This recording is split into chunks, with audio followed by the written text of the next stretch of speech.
অনেকে অনেক বাজে কথা বলতো, অনেকে অনেক বাজে কমেন্টস করতো। খুবই টাফ ছিল। আমি বাংলাদেশকে অনেক কিছু দিতে চাই। নিজেকে একজন সেরা ব্যাটসম্যান হিসেবে প্রমাণ করতে চাই।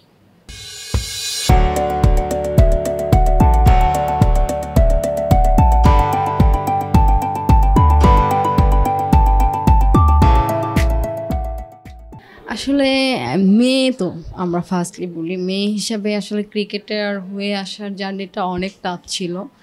তো যখন খেলাধুলো শুরু করি, অনেকে অনেক বাজে কথা বলতো, অনেকে অনেক বাজে কমেন্টস করতো। খুবই টাফ ছিল। ক্রিকেট বলটা যখন আমি হাতে নিতাম, ওই বলটা নিয়ে যখন খেলতাম, তো আমার তখন থেকে একটা আগ্রহ তৈরি হয়েছিল। তখন থেকেই আমার মাথায় ঢুকেছে আমি একটা প্লেয়ার হব। চেষ্টা ছিল, অনেক টাইমে অনেককে বাধা দিছে, নিজের ফ্যামিলির মানুষও অনেক বাধা দিয়েছে, তারপরেও তাদের কথা শুনিনি।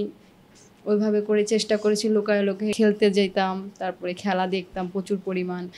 আর এখন খেলাধুলোর পাশাপাশি সোনারগাঁ ইউনিভার্সিটি আমাকে অনেক সুযোগ করে দিয়েছে। এরকম একটা ভার্সিটিতে আমি ভর্তি হয়ে আমার খেলাধুলোর পাশাপাশি পড়াশুনোটাও শেষ করতেছি। তারা আমাকে অনেক হেল্প করতেছে। আমি এখন জার্নালিজমে আছি সোনারগাঁ ইউনিভার্সিটি। আমি চেষ্টা করব খেলাধুলোর পাশাপাশি আমার পড়াশোনাটা শেষ করে আমি যেন ভালো কিছু করতে পারি। দেশের হয়ে আরও অনেক কিছু সফলতা আনতে চাই। নিজের ইন্ডিভিজুয়ালি যেখানে ল্যাকেন্স আছে ওইগুলো শেষ করতে চাই। ভুলগুলো শুধরাই আরও ভালো কিছু করা ট্রাই করতে চাই।